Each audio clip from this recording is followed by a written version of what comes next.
Dear citizens నమస్తే. ఈ మధ్య రీసెంట్ పాస్ట్గా ఎన్నికైన రఘునందన్ రావు స్వర్గీయ వైఎస్ రాజశేఖర రెడ్డి గారి పైన ఏవో కారు కూతలు కూసినాడు.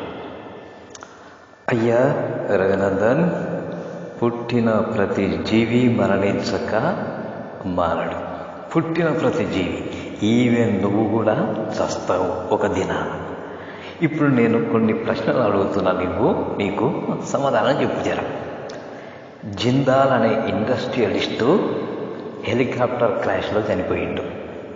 ఇప్పుడు మీ పార్టీలో చేరిండే జ్యోతిరాదిత్య సింధియా వాళ్ళ తండ్రి మాధవరావు సింధియా కూడా హెలికాప్టర్ క్రాష్లో చనిపోయిండు. అరుణాచల్ సీఎం కూడా అదుర్జీ కండు అప్పుడు ఆయన కూడా హెలికాప్టర్ క్రాష్లో చనిపోయిండు. పొద్దున లేస్తే ట్రైన్ యాక్సిడెంట్లు, ఏరోప్లేన్ యాక్సిడెంట్లు ఎన్నో జరుగుతూ ఉంటాయి. ఎంతోమంది పోతూ ఉంటారు. రీసెంట్ పాస్ట్గా కేరళలో ఏరోప్లేన్ యాక్సిడెంట్లో ఎంతమంది చచ్చిపోయినారు. అరే వీళ్ళందరూ అంతెందుకు, మీ పార్టీ ప్రచారానికి వస్తూ ఒక నటి హెలికాప్టర్ క్రాష్లో చనిపోయింది కదా. అరే ఈ మరణాలన్నిటిని నువ్వు దేని కింద జమ కడతావు? ఏ విధంగా నువ్వు వీటన్నిటినీ వీటి గురించి మాట్లాడతావు చెప్పు నాకు.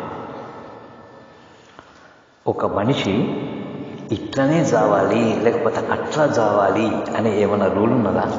ఏమైనా రూల్ పెట్టినావా నువ్వు మాట్లాడతావు. మేము ప్రకృతిని నమ్ముతున్నాము, ప్రకృతిని నమ్మని వాళ్ళు అట్లా పావురాల గుట్టలో పోయిండ్రంటావా? మరి ఇప్పుడు చెప్పిన వాళ్ళంతా ఎట్లా పోయినరా పోయి? పొద్దున్నే లేస్తే యాక్సిడెంట్లు అయితే, రోగాలు వస్తాయి, పోతూ ఉంటారు చూడు. వాళ్ళందరూ ఎట్లా దేనికోసం ఏది నమ్మనందుకు పోతున్నారు అట్లా? అరే ఏం మాట్లాడతావు రా పోయి? మొన్ననే గెలిచినావు కదా నువ్వు. అది నువ్వేమన్నా చదువుకున్నావా? నువ్వు మొన్న ఎమ్మెల్యేగా గెలిచినావు. ఇంకా నువ్వు గెలిచిన తర్వాత నీ మెదడులోకి ఏమన్నా మట్టి వచ్చి చేరిందా? మట్టి, బురద, చెత్త చెదారం, కార్పేజ్ వచ్చిందా ఏమి నీ మెదడులోకి? ఎట్లా మాట్లాడుతున్నావు? సిగ్గు శరం ఉన్నదా? నీ మాటలు నీ ఇంట్లో వాళ్ళకి చెప్పు. వాళ్ళు ఓకే అంటారా? ఒకసారి అడిగి చూడు.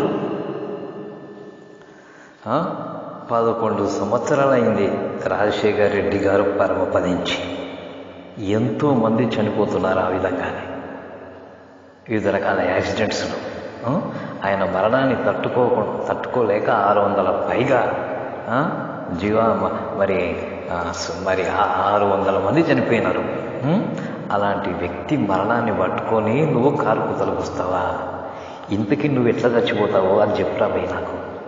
అది నువ్వు ఎట్లా చచ్చిపోతావు? లాస్ట్కి నువ్వు మంచం మీద పడుకొని చచ్చిపోతావా లేకపోతే ఎట్లా చచ్చిపోతావు? నువ్వు ఎట్లా చచ్చిపోతే నువ్వు ప్రకృతిని నమ్మినట్టు లేకపోతే నమ్మనట్టు కొద్దిగా చెప్పురా భయ్, మేము కూడా తెలుసుకుంటాము. ఎట్లా మాట్లాడతారా భయ్? ఇది కదా మీ సంస్కృతి సంప్రదాయం? దీన్నే అంటారా మన సంస్కృతి సంప్రదాయం? ఇదేనా మన సంస్కృతి? ఎక్కడ దొరికినారా భయ్ మీరు? ఎక్కడ దొరికినారా? సిగ్గు శరం ఉన్నదారా భయ్ మీకు? సిగ్గు శరం.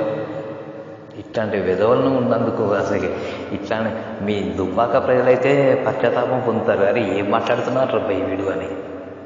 సో సిటిజన్స్కు ఇట్లాంటి వాళ్ళు ఉన్నారు మన దగ్గర.